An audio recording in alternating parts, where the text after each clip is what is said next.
Hello, and welcome to Beyond Books, where we talk about books and beyond. I'm your host. I'm Renee. This is the co-host, Raina. And today we have for you a tag.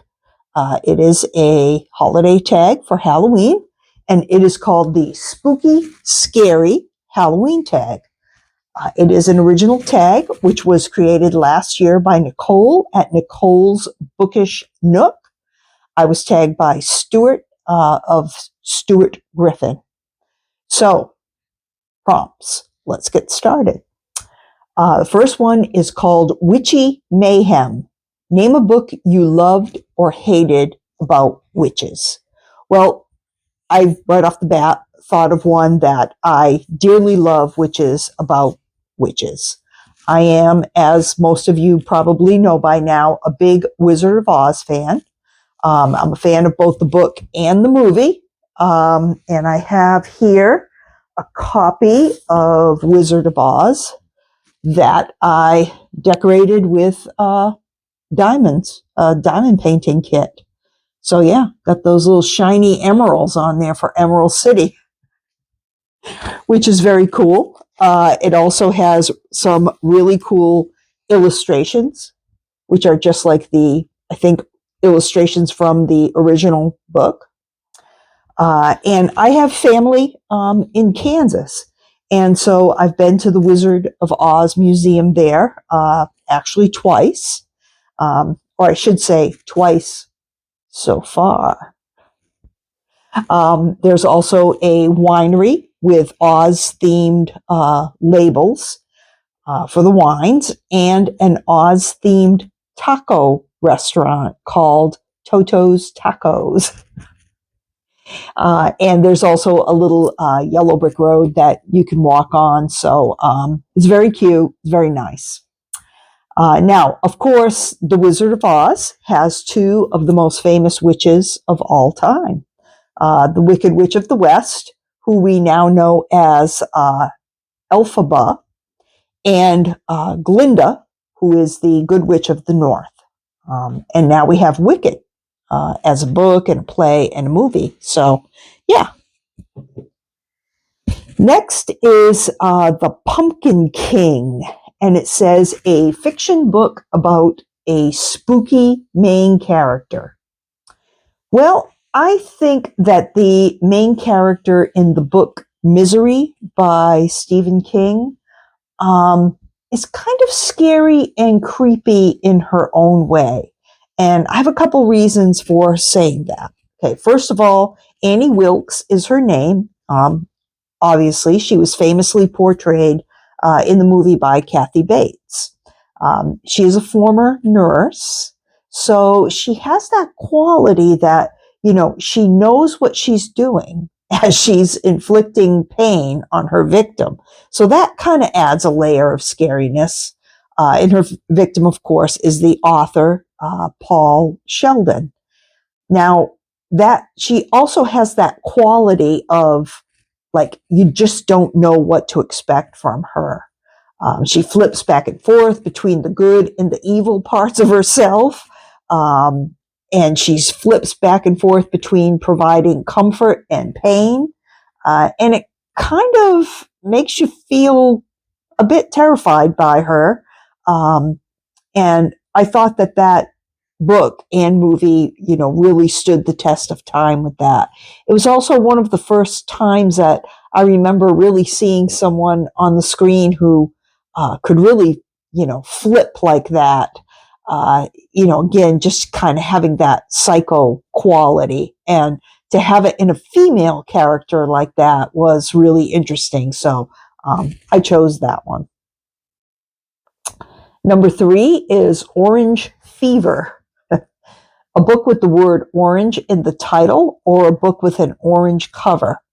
Well, to me, one of the most famous orange covers is the cover of A Clockwork Orange, which was really kind of famously all orange. You could spot it in the store from, several aisles away back in the day. And it was also, in its way, a very kind of scary and creepy book. So I thought of that one first. But I do remember reading that a really, really long time ago, in the 70s. And I don't think I was quite sure back then what to make of it. So that would probably be a good reread for me, actually. So I'm glad I'm reminding myself of A Clockwork Orange. So the next one is prompt number 4, and it's called Ghouls and Ghosts. And it says, a book you love about ghouls or ghosts. Well, I have one here that I just read this month to kick off October. And I'll be talking about it maybe a little bit more in my October wrap up. But here it is here. This is called Imaginary Friend and is by Stephen Chbosky. And this would include ghosts and hauntings and, supernatural events. So this one kind of had a little bit of everything. It is basically a horror book. I read this at, again, the beginning of October. Now, I don't read really a lot of books that are about ghouls or ghosts, but this one was pretty good, and I think it definitely would qualify. So, what's up next? We have number 5, Horrible Horrors. Your least favorite horror, thriller, or mystery book? Well, for this, the way I chose to answer this is, now your least favorite, I'm assuming your least favorite is either one you DNF'd because you really thought it was going to be good, turns out it wasn't, and you DNF'd it, or one that you never started in the first place because there's something in it that you really have difficulty handling on maybe a certain level at least. And that would be, for me, anything that includes the torturing of a human being, in particular a child, or even an animal. It's something that I will generally shy away from. Every once in a while, I might read a book with a little something in it, and especially if I know it's coming, I can kind of brace myself, get it done, and move on. But there's some books that I just won't take on because I know that a lot of the subject matter has to do with that. And I have a couple of examples. When Holly first came out, Stephen King's book, of course, it was a new Stephen King, so I was interested in perhaps reading it. But then I found out that there were kidnapped children who were being tortured in the story, so that became a no-go for me, and I don't think that I probably will ever read that book. And then I had picked up a book by Nick Cutter, and that was called The Troop. And then later I found out that that one had some scenes of animal torture in it. So I have abandoned that one. It ended up in the Little Free Library. I only paid $1 for it anyway, so wasn't a big deal for me. And just couldn't go there with those. Prompt number 6, Gothic Wonders, a favorite Gothic-themed book that you've read in the past 5 years.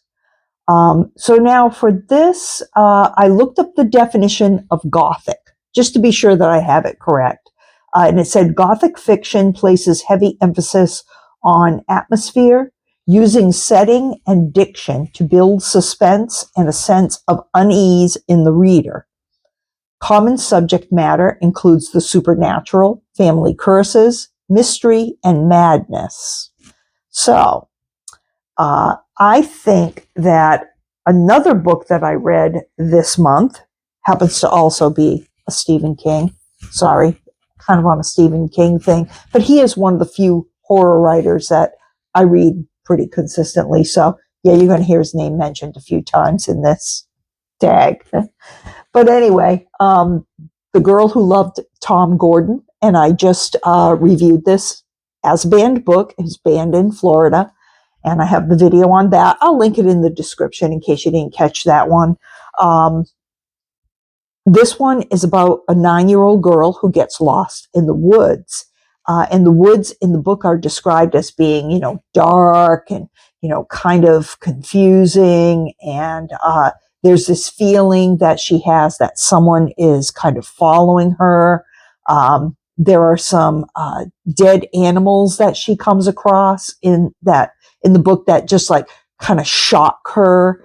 And there's the usual, of course, bugs and creepy crawlers and swampy looking areas. So I would say it definitely has that spooky atmosphere to it, even though it by far is not one of King's scariest books at all.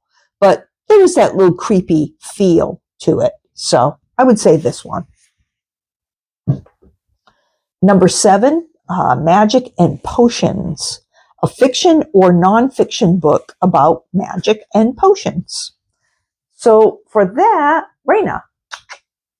So for that, I chose a couple of books. One is You Like It Darker by Stephen King, and this came out this summer, his newest collection of short stories. And I read this during summertime. So this has several stories where, they have that somebody has some type of a magical quality that they can use. So that one.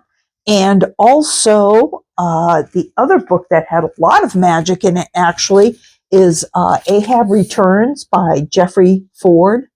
And I also read this summer. It's basically about what would happen if Captain Ahab actually survived his tangle with the whale and, came back. What would he do? Who would he be looking for? And what kind of life might he have? But this had some magic in it as well. And then finally, I also chose something that I just read and I'm going to review as a banned book soon, probably later in the week. I'll put up the video on it. And that is The Giver by Lois Lowry. This is actually, I thought it was an incredible story. I really enjoyed it. I went through it very quickly. I found out later that it is a quartet. So I wouldn't mind reading the others, and I probably will at some point because, like I say, I found it quite enjoyable. So next is number 8. Raina, come on back up here. Everybody can see you, girl. There you go. Sit down. Sit. Get her another treat. She probably didn't want to hear this next prompt because it is black cats. And it is to talk about a book about cats or a book with a cat as a side character or the main character. Well, the first one I thought of, and again, I'm kind of on a Stephen King streak here, but I read or reread actually Pet Sematary by Stephen King in 2020. I actually listened to it on audio at the time. And the cat's name in that book is Winston Churchill, which is interesting. I knew actually a bulldog named Winston Churchill, but they called the cat Church. They also used to call Churchill Church as well. The resuscitated Church was actually a very scary character. He was kind of like a super cat, he was tougher, meaner, more aggressive than your usual house cat. So, the Cat in Pet Cemetery Church. So prompt number 9, Spooky, Scary Skeletons, a book that sent shivers down your spine. Actually, I didn't pull these 2 books from my shelf, but you know what they look like anyway. I've showed them in other videos, of course. One would be, this was kind of one of the most haunting books, really, that I read this year. And that was Beloved by Toni Morrison. Now, it's not a horror book at all, but it does have a haunting by a ghost. And with the ghost comes really, really difficult memories and things. So it definitely has that kind of creepy and haunting, just this, penetrating vibe to it. And then also last month, I read Conversations with a Pedophile. The author is Amy Hamill Zabin, Zabin. And that definitely gave me the chills and the shivers. It is really a work of nonfiction. It's based on letters from a pedophile to his therapist, and the whole story is, of course, published with his permission. And he does it to kind of warn people on what pedophiles can do. And in that way, it's very chilling and really alarming to think about all that this man, got away with. So, yeah, I would say that book for sure. Now, next is prompt number 10, and that says to tag some other spooky people. Well, you're all pretty spooky, but I'm not going to tag anyone because we're only a day or two now away from Halloween. So there's really not like a whole lot of time to get it done. So I don't want to just start tagging people with it. But if you want to do it, it does make a nice Halloween episode for your channel. So, it's not a bad idea. So feel free to pick it up. And that's all there is to that. That's my tag for Tag Tuesday. Co-host, do you have anything to add? No? Just keep the treats coming, huh? Okay. So if you like my content, please like and subscribe. Leave a comment. Stick around for a little bit if you can. I have some footage that I videoed of my AeroGardens and just kind of getting caught up with the flowers that have started to bloom in those. So thanks for watching and take care.